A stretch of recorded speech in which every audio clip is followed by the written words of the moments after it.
तो वही किसी ने पूछा है कि 5 साल के बच्चे के दिमाग के डेवलपमेंट के लिए क्या कर सकते हैं? तो मुझे एक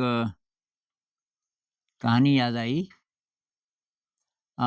किसी शहर में बहुत प्रकार के स्कूल थे और एक महिला ये जानना चाहती थी कि बच्चे के लिए बेस्ट स्कूल कौन-सा होगा। तो उस शहर में कोई संत थे जिनके पास लोग सलाह लेने जाते थे। तो ये भी गई और इसने बोला महाराज ये बताइए कि कौन-सा स्कूल सबसे बढ़िया रहेगा मेरे बच्चे के लिए? तो संत ने पूछा आपका बच्चा कब पैदा होने वाला है? तो महिला बहुत हैरान हुई। उसने कहा कि कब पैदा होने वाला है? मेरा बच्चा तो 5 साल का है। तो संत ने कहा फिर तो उसकी शिक्षा पूरी हो गई। अब हो सकता है थोड़ा बहुत इसमें अतिशयोक्ति हो, लेकिन बहुत हद तक ये बात सही है। आपने 0 से 5 साल तक कैसे-कैसे बच्चे को रखा, बच्चे ने क्या-क्या सीखा, उसका असर पड़ेगा। तो 0 मैं क्यों बोल रहा हूँ कि जब गर्भ में होता है बच्चा, उस समय माँ की फीलिंग्स, इमोशंस बहुत बढ़िया होनी चाहिए, पॉज़िटिव और कहीं से कोई सदमा ना लगे। तो कहते हैं कि ये अच्छा म्यूज़िक को सुने, क्लासिकल म्यूज़िक, इंस्ट्रूमेंटल वोकल नहीं। और ये टेक्नोलॉजी से दूर रहे, टीवी से, मोबाइल फ़ोन से क्योंकि इसका असर पड़ेगा, केवल माँ पे नहीं बच्चे पे भी, उसका खान-पान इत्यादि। बच्चा पैदा होते समय कहते हैं जितना नेचुरल एनवायरनमेंट हो उतना अच्छा है। अब हॉस्पिटल में अगर बच्चा पैदा हो रहा हो, बहुत ही घर जैसा हॉस्पिटल हो, तब तो हो सकता है। अब बच्चा जैसे-जैसे बड़ा होता है, बच्चे को प्रकृति चाहिए। ये खासकर 4 साल की उम्र तक कहते हैं कि जो हमारा ओल्ड ब्रेन है, वो विकसित होता है। सबसे पुराना और जो फाउंडेशन है, जो बुनियाद है हमारे ब्रेन की, हमारी ज़िंदगी की। तो उस समय बच्चे को चाहिए बहुत सुंदर प्रकृति और बहुत सुंदर मनुष्य का समाज।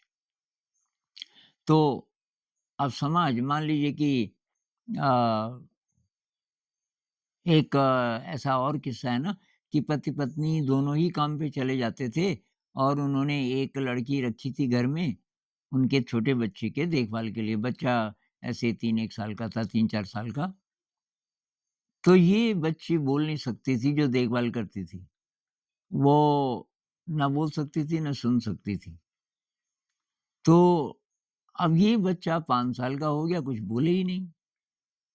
तो वो ले गए डॉक्टर के पास, एक के पास, दूसरे के पास। एक था कोई जो डॉक्टर भी था लेकिन उसको थोड़ा साइकोलॉजी का भी ज्ञान था। उसने कहा, "आप दोनों लोग काम करते हो?" कि, "हाँ जी।" "इसकी देखभाल कौन करता है?" कि, "एक लड़की है।" कि, "उसको लाओ मेरे पास।" तो लाए, वो पूछने लगे कि, "तुम क्या-क्या करती हो उसके साथ? क्या-क्या बातें करती हो?" अब वो चुप। तो इन्होंने बोला, "ये तो बोल नहीं सकती।" तो हँसने लगा। उसने कहा, "भाई यही कारण है, इसको जो समाज दिया आपने, वैसा दिया जब तक आप वापस घर जाते हो वो सो चुका होता है।" तो उसने भाषा तो सुनी ही नहीं। तो अच्छी भाषा, अब पति-पत्नी हैं और ज़्यादातर झगड़ा ही करते रहते हैं, ज़्यादातर उनकी भाषा में या तो व्यंग होता है या तो एक-दूसरे को कुछ सुनाने वाली बात होती है या तो सीधे ही झगड़ा होता है या बोलते ही नहीं, मुँह फुलाए रखते हैं। ऐसे माता-पिता होंगे तो बच्चे को अच्छा समाज नहीं मिला। और जो गाँव के बच्चे हैं वो फिर भी लकी हैं। गाँव में ना बच्चा इधर-उधर भी जा सकता है। अब 3 साल का हो गया कहीं किसी के भी घर जा सकता है। कहीं पंचायत हो रही है, कहीं कीर्तन हो रहा है, कहीं कुछ हो रहा है। तो ऐसा नहीं है जैसे शहरों में कि आपका फ्लैट है और बस मम्मी-पापा हैं, बाकी अगल-बगल में जा ही नहीं सकते, ज़्यादातर जगह तो ऐसे ही है। तो अ, अगर उसकी फाउंडेशन अच्छी रही है अ, ये मतलब 0 से 4 साल तक उसको बहुत बढ़िया परिवेश मिला है। तो इस उम्र में ये 5 साल से मैं पहले की बात कर रहा हूँ, तो मैं इस किताब से पढ़ रहा हूँ, ये मैंने लिखी थी इसी विषय पे, सुनहरा बचपन। कभी इसको छपवाएँगे, अब ये कलर में है, लगभग हर पेज पे कोई न कोई चित्र है, तो ज़रा महँगा भी पड़ेगा, पर डिमांड होगी तो इसको छापेंगे।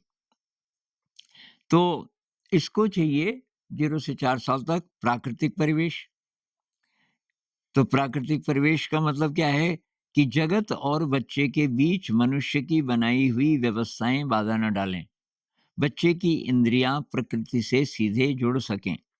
बच्चे की आँखें देख सकें सूरज, चाँद, तारों को, भोर की लालिमा व साँझ के धुंधलके को, आकाश में तैरते बादलों को, नदी, पहाड़, वर्षा व धूप को, उगती फसलों को, विभिन्न प्रकार के पशु, पक्षी, कीट-पतंगों को।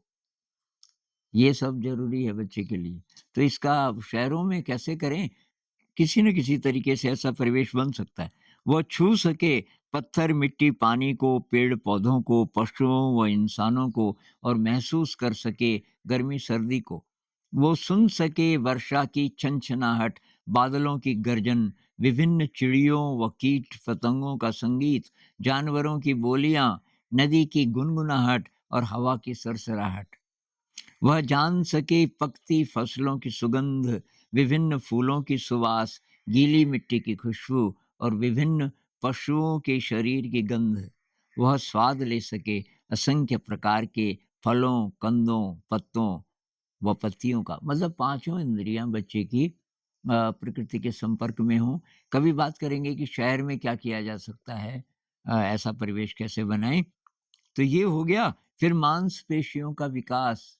ऐसा तो नहीं कि बस वो कमरे ही कमरे में रहता है, कहीं चढ़ नहीं सकता, उतर नहीं सकता, क्योंकि विभिन्न प्रकार की शारीरिक मुद्राएँ आवश्यक हैं।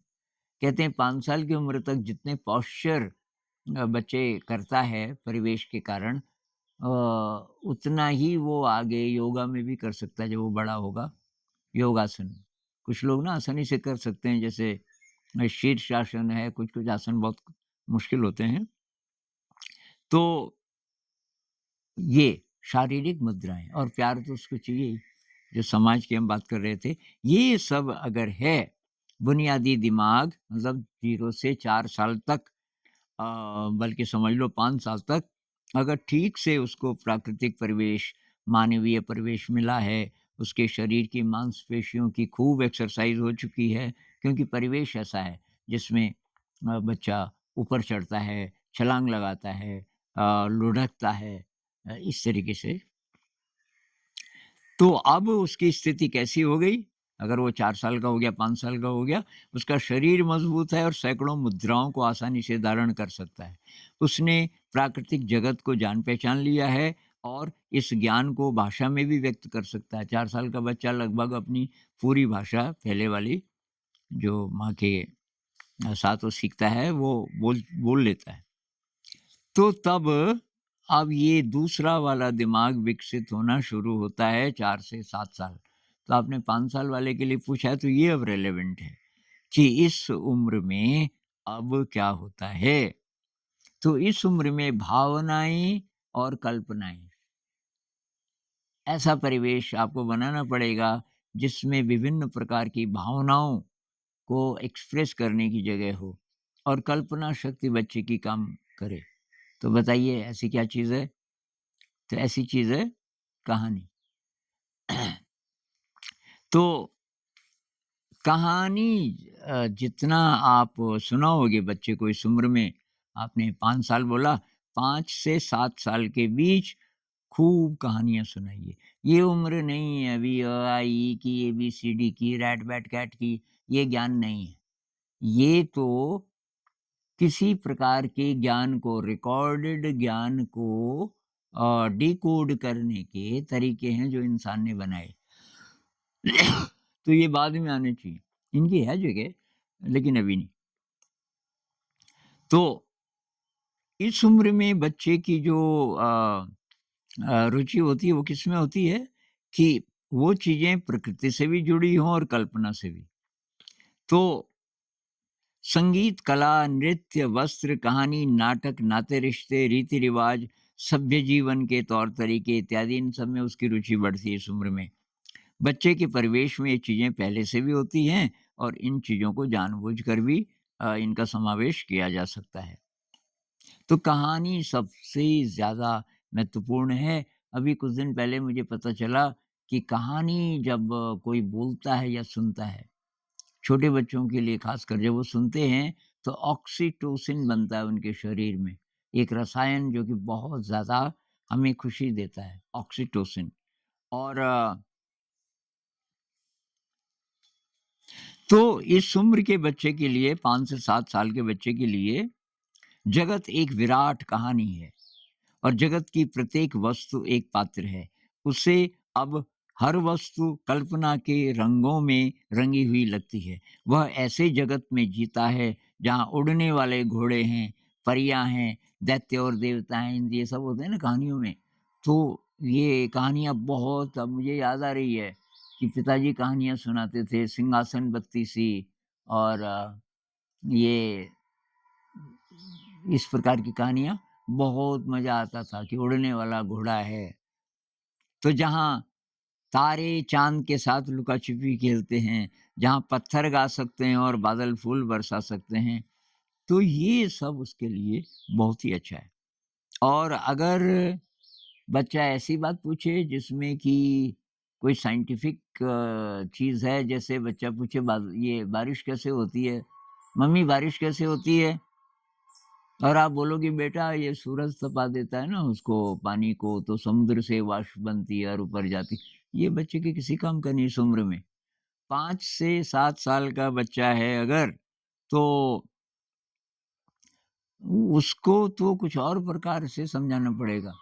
तो आप कैसे इसका उदाहरण भी है इस किताब में। तो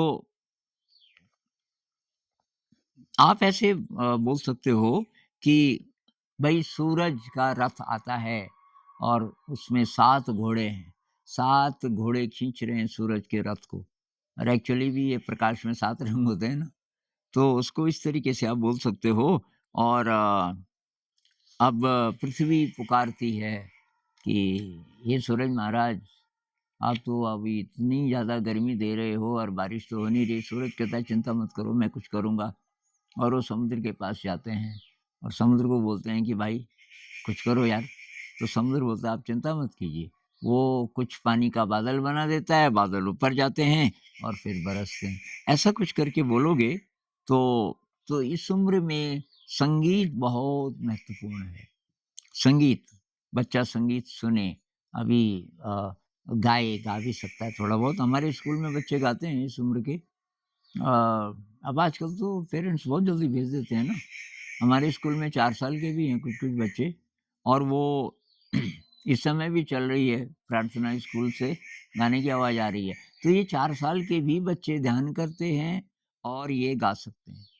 तो मेडिटेशन भी कोशिश कीजिए, ज़्यादा नहीं बैठेगा इस उम्र का बच्चा, पर आप बैठोगे तो शायद थोड़ा-थोड़ा बैठना शुरू कर देगा। आदत पड़नी शुरू होगी और कहानी सुनाइए। खेल-खेल में, नाटक के द्वारा, कहानी के द्वारा आप और भी चीज़ें बताना चाहें, ख़ासकर जो बच्चा पूछे। ज़बरदस्ती मत थोपिए, जो बच्चा आपको पूछे। तो अब जैसे उड़ने वाला घोड़ा, तो बच्चे को मज़ा क्यों आता है? या आपने बोला कि एक परी आई उड़ती हुई, तो इसमें यथार्थ और कल्पना का मेल है। यथार्थ क्या है कि उसने पंख देखे हैं, चिड़िया तो उड़ती है। अच्छा, उसने औरतें भी देखी हैं, लेकिन औरत और पंख एक साथ, तो वो कल्पना के द्वारा वो मिला देता है। तो इस उम्र में ये बहुत ज़रूरी है। और तो इस उम्र में कैसे करोगे आप घर पे? अगर आप स्कूल भेज रहे हो बच्चे को तो ये तो बर्डन हो गया पहले ही। तो इसलिए मेरी सलाह तो है भई आप सचमुच विकास चाहते हो बच्चे का तो स्कूल मत भेजो, होम स्कूलिंग करो। और अड़ोस-पड़ोस से 1-2 बच्चे और ले सकते हो किसी और परिवार का, वो भी अगर होम स्कूलिंग में इंटरेस्टेड हों, नहीं भी हैं तो कोई बात नहीं, 1 ही बच्चा भी बहुत है। और अगर आपके 2 बच्चे हैं, 1 बच्चा और बड़ा है कोई या उससे छोटा है, तो छोटा तो ख़ैर अभी बहुत छोटा होगा, लेकिन जो उससे जो बड़ा है, मान लीजिए ये 5 साल का है, एक और बच्चा है आपका 6, 7, 8 साल का और वो जा भी रहा है स्कूल, स्कूल छुड़ा के आप होम स्कूलिंग शुरू कर दो। और संगीत संगीत, कला, थोड़ा बहुत मेडिटेशन जितना वो कर सकें, और संगीत बजाने का भी, गाने का भी। तो बजाने का तो इस उम्र में अब हारमोनियम वगैरह 8 साल का तो बजा सकता है बच्चा अच्छी तरह, और ये ढोलकी बजा सकते हैं बच्चे एकदम छोटी उम्र के भी, मंजीरे बजा सकते हैं, ये छन-छन। तो ये वाला वातावरण, और इसके अलावा ये कहानी और नाटक। अब आप बोलोगे कि फिर वो कब लिखेगा और पढ़ेगा कब? तो अगर वो रुचि दिखाए तो थोड़ा-थोड़ा, वैसे बहुत सारे बच्चे कहानी के माध्यम से पढ़ना सीख जाते हैं। मैं यहाँ देखता हूँ कई बार, अब ये मैडम जी हैं और 5-6 बच्चे बैठे हैं, क्लासेस हमारी बहुत छोटी है, और पढ़ रही हैं उससे, किताब से। एक बार एक राजा था, और वगैरह-वगैरह, और उसमें चित्र भी रहते हैं। ऐसी वाली कहानियाँ लो जिसमें चित्र बहुत हों, और जब बार-बार उस कहानी को, अब आज भी आपने पढ़ा, 1-2 दिन बाद फिर पढ़ा, बच्चे उसको देखते रहते हैं कि कहाँ पे पढ़ रही है मैडम जी, और उनको वो समझ आ जाता है। अभी असेंबली में जो बच्चे गाते हैं सॉन्ग्स, तो बड़े बच्चे उनको लिख के, जैसे 6th, 7th, 8th के बच्चे शनिवार को कहते हैं हम आर्ट करेंगे, तो उनको हम बड़े-बड़े चार्ट दे देते हैं, और जो प्रार्थनाएँ नहीं है दीवार पे, वो लिख लेते हैं बड़े-बड़े अक्षरों में, उसमें उन्हें बहुत मज़ा आता है, मार्कर वगैरह दे देते हैं, फिर उसको चिपका देते हैं ऊपर।